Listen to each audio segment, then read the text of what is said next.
Introduction.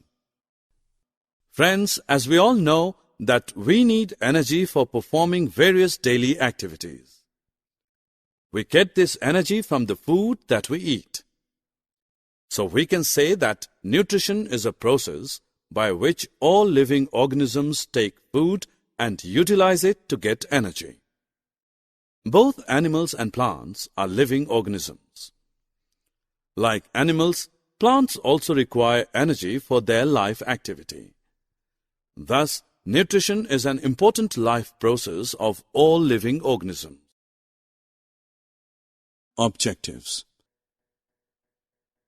At the end of this lesson, you'll be able to define nutrition, describe autotrophic mode of nutrition in plants, explain the process of photosynthesis, describe heterotrophic mode of nutrition in plants, explain the different types of heterotrophic mode of nutrition.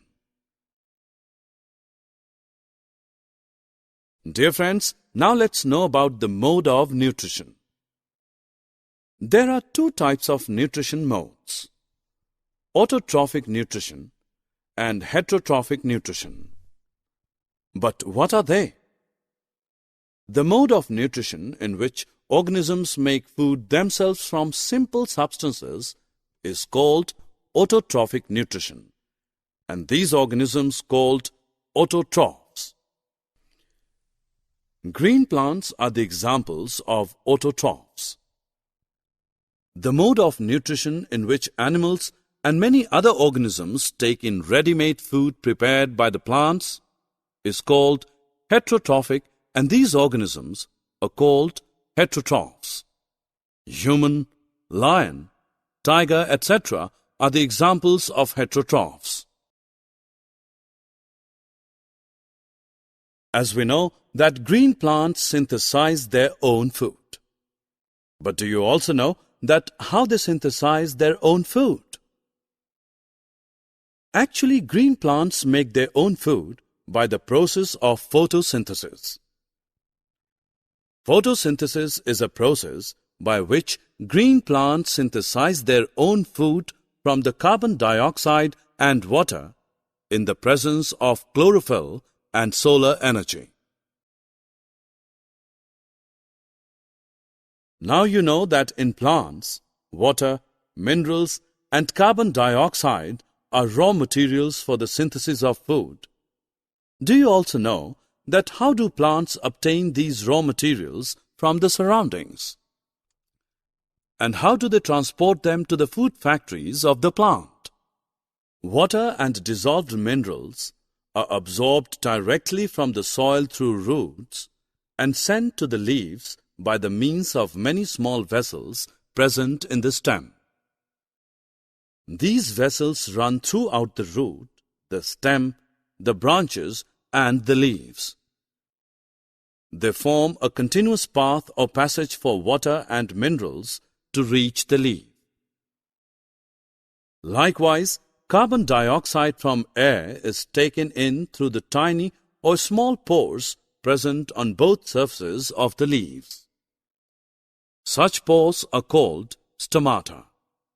These pores are surrounded by guard cells.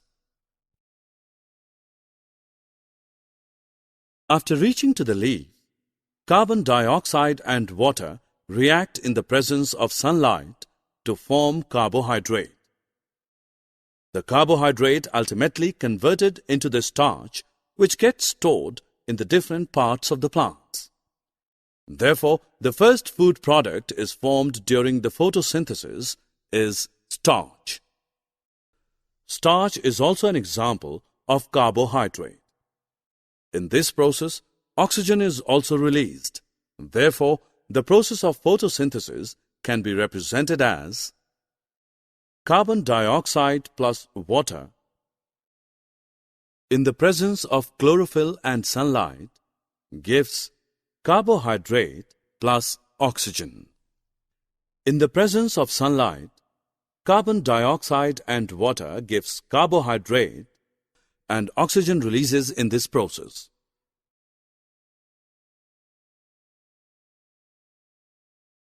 Till now we have learnt about the photosynthesis process, but now the question is, what is its significance? Photosynthesis is an important and vital process for life on this planet. This process helps in the conversion of solar energy into organic matter. Hence, photosynthesis links the physical and biological world. It is the primary source of organic food for all living forms, either directly or indirectly. It also helps in purifying air and maintaining the balance of oxygen and carbon dioxide in the ecosystem. Friends, now let us know about those plants which do not have chlorophyll and cannot synthesize their food on their own. Just think about how do they survive and from where do they derive nutrients. As we have already learnt in this module that these plants derive food from other plants and animals, and this type of mode of nutrition is called heterotrophic mode of nutrition. The plants in which this kind of mode of nutrition is found are known as heterotrophs. There are 4 types of heterotrophic plants: parasitic plants, saprophytic plants, symbiotic plants, insectivorous plants. Now let's learn them one by one in detail. Let's start with parasitic plants. The plants which obtain their food directly from other plants are known as parasitic plants, and those plants from which they obtain food are known as host. You might have seen Cuscuta, amarbale, nearby you, which is an example of a parasitic plant.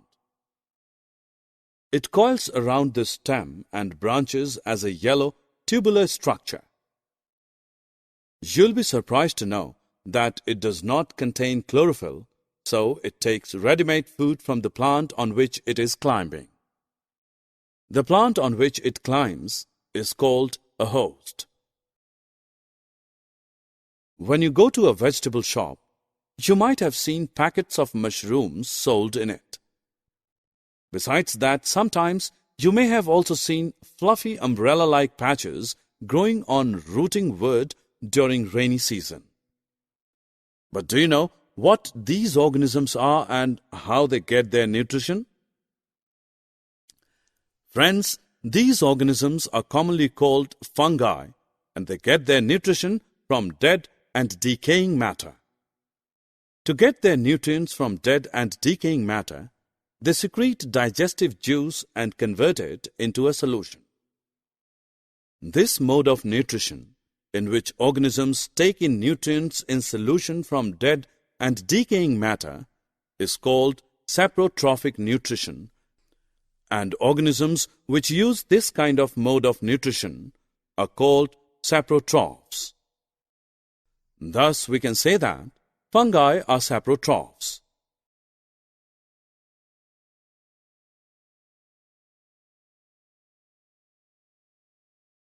Friends, have you ever listened about symbiotic relationship?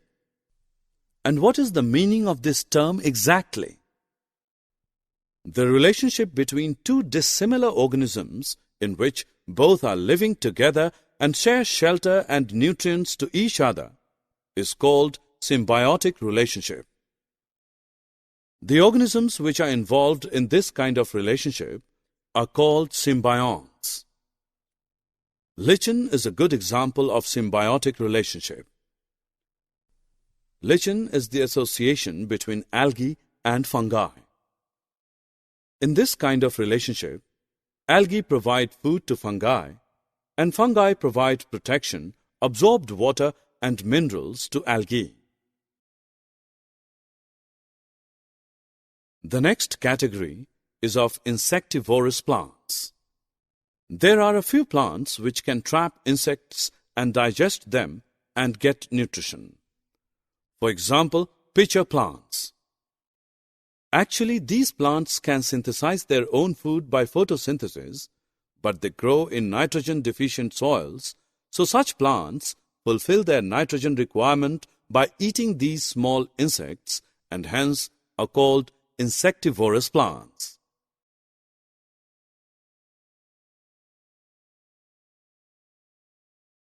Friends, like us, plants also require a lot of nitrogen to make proteins. So they absorb nitrogen continuously from the soil, due to which the amount of nitrogen becomes deficient. As you all know, that there is 78% of nitrogen present in our atmosphere, but plants cannot use it in the manner directly as they can use carbon dioxide. They require nitrogen in soluble form. The bacterium called Rhizobium can take atmospheric nitrogen and convert it into a soluble form. These bacteria live in the roots of gram, peas, mung beans, and other legumes and provide them with nitrogen. In return, the plants provide food and shelter to the bacteria. Thus, we can say that Rhizobium shows a symbiotic relationship. Summary. Let us summarize what we have learned. The process by which all living organisms take food and utilize it to get energy is called nutrition. Plants obtain their food by two modes, autotrophic and heterotrophic nutrition. In autotrophic mode of nutrition, plants synthesize their own food by the photosynthesis process and are called autotrophs. Photosynthesis is a process by which green plants synthesize their own food from carbon dioxide and water in the presence of chlorophyll and sunlight.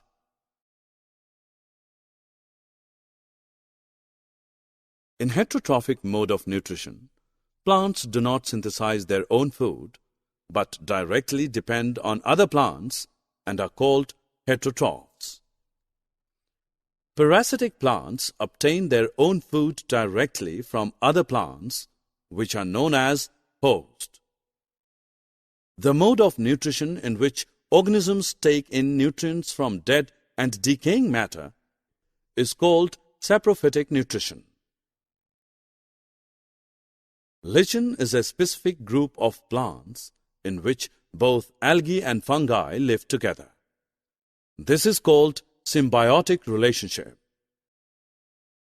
Insectivorous plants can synthesize their own food, but they fulfill their nitrogen requirement by trapping or eating the small insects. For example, Nepenthes, pitcher plant, Drosera, etc.